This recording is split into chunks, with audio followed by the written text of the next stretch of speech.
Bueno, entonces, como comentaba, es necesario ver o determinar ecuaciones para determinar la entropía en función de variables medibles.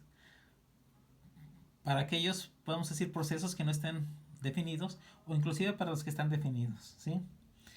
Entonces, vamos a hacer dos determinaciones. Una, partiendo de lo que es la energía interna, y vamos a considerar la entropía como una función de volumen y la temperatura. Y la otra vamos a partir de la entalpía, y la entropía la vamos a considerar como una función de la presión y la temperatura. Entonces, si la entropía es una función de estado y es una función del volumen y la temperatura, yo puedo sacar la diferencial total, que es el diferencial de la entropía, pues sería la parcial de la entropía con respecto a volumen a temperatura constante cuando hay un cambio de volumen, más la parcial de la entropía con respecto a la temperatura a volumen constante cuando hay un cambio de temperatura. Esta sería la ecuación 1. Por otro lado, sabemos que la energía interna pues, es función del volumen y la temperatura. Sacando su diferencial total, que ya lo habíamos hecho, pues me da lo que es la ecuación 2, ¿verdad? Sí, pero por otro lado, yo sé de la primera ley, en su forma diferencial, que el diferencial de la energía interna es igual al diferencial del calor más el diferencial del trabajo. Estoy poniendo este tipo de letra porque recuerden que son funciones de trayectoria y estas son funciones de estado, ¿sí? Entonces, habíamos visto que para procesos reversibles, el diferencial del calor, pues de acuerdo a la definición de Clausius que habíamos visto anteriormente, pues va a ser la temperatura absoluta por el diferencial de la entropía, ¿sí? Esta es la primera vez que obtenemos esta relación, ¿sí? Que va a ser muy útil para obtener las otras relaciones. Y el diferencial del trabajo, pues es menos PdV, ¿sí?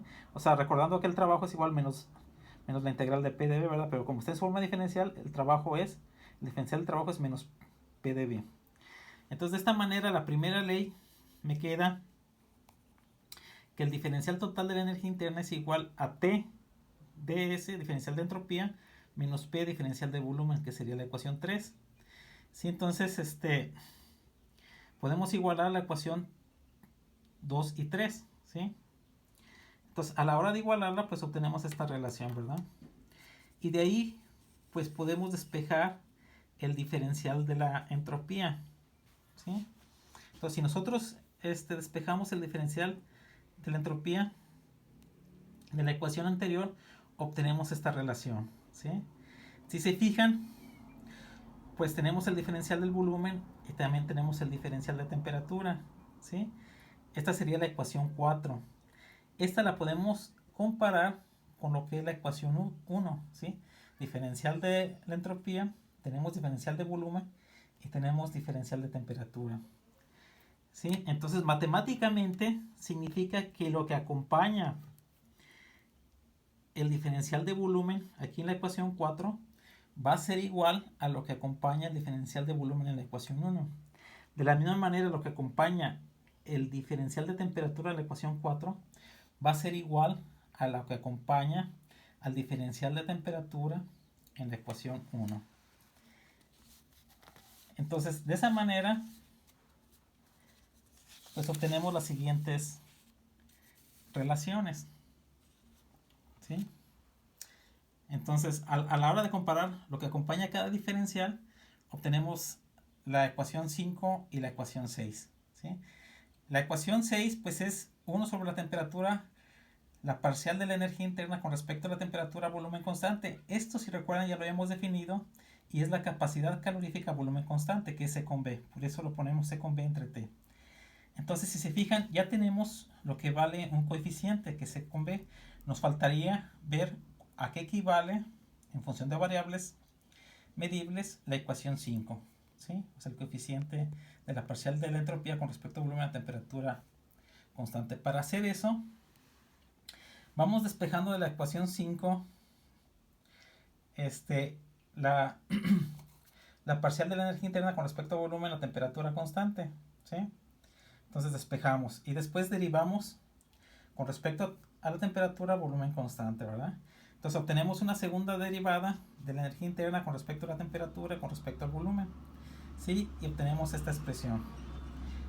Aquí estamos pues, utilizando U por B, y aquí es diferencial de T entre diferencial de T, pues va a ser 1, ¿verdad? ¿Sí? Esta sería la ecuación 8. Entonces, por otro lado, de 6, podemos despejar lo que es la parcial de energía interna con respecto a la temperatura a volumen constante y derivar, ¿sí? Derivar con respecto al volumen con temperatura constante, ¿sí? Con la finalidad de obtener también la segunda derivada. Al final esas dos segundas derivadas pues se van a igualar, ¿sí? Aquí, si se fijan, este término pues se hace 0, ¿sí? Porque es una constante. Entonces ya podemos, pues vamos a decir, obtenemos la segunda derivada de la energía interna con respecto a la temperatura, con respecto al volumen, que sería T por la segunda derivada de la entropía con respecto al volumen, con respecto a la temperatura, que sería la ecuación 10. Pues podemos igualar la 10 y la 8, que son las dos segundas derivadas, y a la hora de derivar, obtenemos, a la hora de igualar las dos segundas derivadas, pues se simplifica eliminando estos dos términos y llegamos a conocer el coeficiente que nos faltaba, que es la parcial de la entropía con respecto al volumen a temperatura constante es igual a la parcial de la presión con respecto de la temperatura a volumen constante. Sería la ecuación 11. Si se fijan, aquí ya está en función de variables medibles. Entonces yo ya puedo sustituir lo que valen los coeficientes en la ecuación 11 y 6 en la ecuación 1, ¿sí? Que sería de esta manera.